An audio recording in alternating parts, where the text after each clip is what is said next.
ôn còn cô đã ôn hột gạch nàyคือcả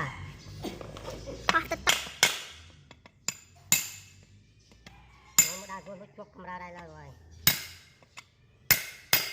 một bao ba con nào một bao nhỉ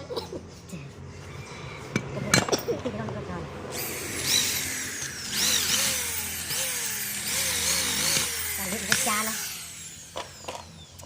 thế này nha thế này thế này ok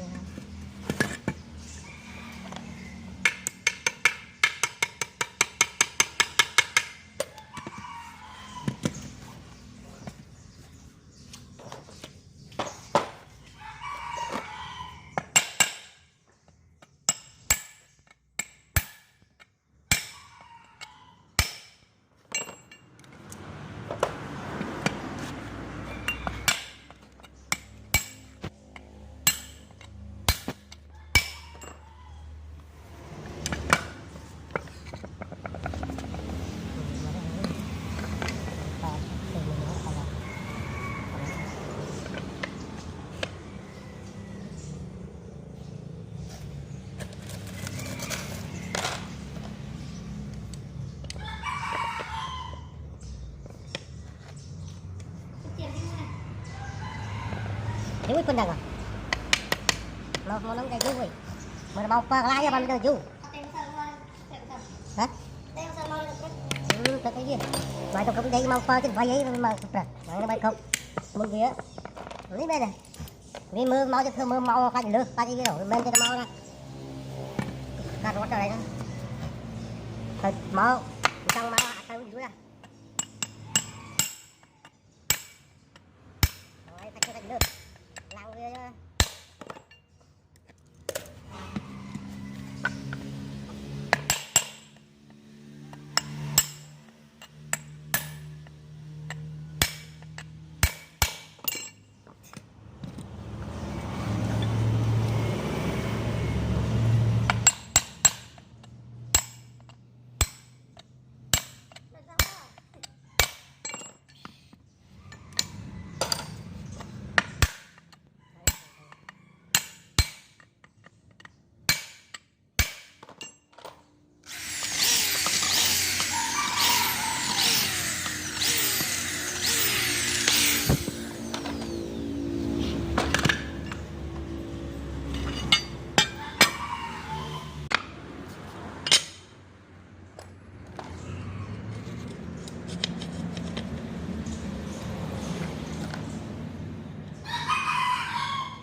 chứ tên mà chọc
biết nó bay mà được một lâu nó ăn được đây này